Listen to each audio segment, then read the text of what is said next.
বাংলাদেশ জাতীয়তাবাদী যুবদল কার্ডিফ শাখার উদ্যোগে গত মঙ্গলবার কার্ডিফ বাংলাদেশ সেন্টারে যুবদলের ৪৬তম প্রতিষ্ঠা বার্ষিকী উপলক্ষে এক আলোচনা সভার আয়োজন করা হয়। সভায় নেতৃবৃন্দ যুবদলকে সততা ও নিষ্ঠার সাথে আগামীর বাংলাদেশ বিনির্মাণে ঐক্যবদ্ধভাবে কাজ করার আহ্বান জানান।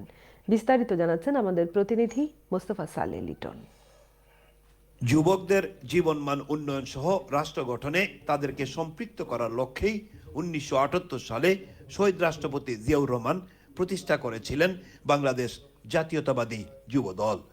সময়ের ধারাবাহিকতায় যুবদল এখন ৪৬ বছরে পা রেখেছে।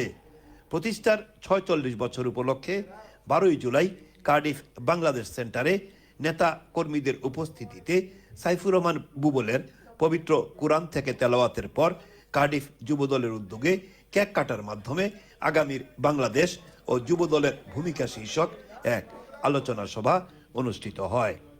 কার্ডিফ যুবদলের সভাপতি জুবায়ের আহমদ চৌধুরীর সভাপতিত্বে সাধারণ সম্পাদক খলিলুর রহমানের পরিচালনায় প্রধান অতিথির বক্তব্য রাখেন যুক্তরাজ্য বিএনপির সহ সাধারণ সম্পাদক, কার্ডিফ বিএনপির সাবেক সভাপতি শহীদ রাষ্ট্রপতি জিয়াউর রহমান, যিনি বাংলাদেশে বহুদলীয় গণতন্ত্র প্রতিষ্ঠিত করেছেন। তিনি বলেন, ফেসিবাদী সরকার চিরস্থায়ীভাবে ক্ষমতাকে কুক্ষিগত করে রাখার জন্য অসংখ্য নেতাকর্মীকে গুম, খুন সহ নির্মমভাবে নির্যাতন ও নিপীড়ন চালিয়েও যুবদলকে ধ্বংস করতে পারেনি।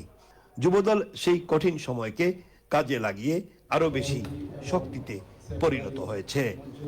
প্রধান বক্তা হিসেবে বক্তব্য রাখেন কার্ডিফ বিএনপির সাবেক সাধারণ সম্পাদক রফিকুল ইসলাম। অক্টোবরের ২৭ তারিখ উনি নিজ হাতে এই যুবদল গঠন করেছিলেন যুবকদেরকে ঐক্যবদ্ধভাবে চলার জন্য।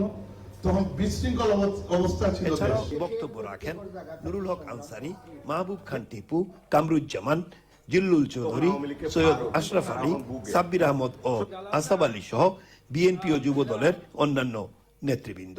বক্তারা বলেন, গণবিপ্লবের পর ফ্যাসিস্টদের দূষররা আবারও দেশকে অস্থিতিশীল করার ষড়যন্ত্রে লিপ্ত আছেন। Mustafa Saleh Liton, channel S news, Cardiff.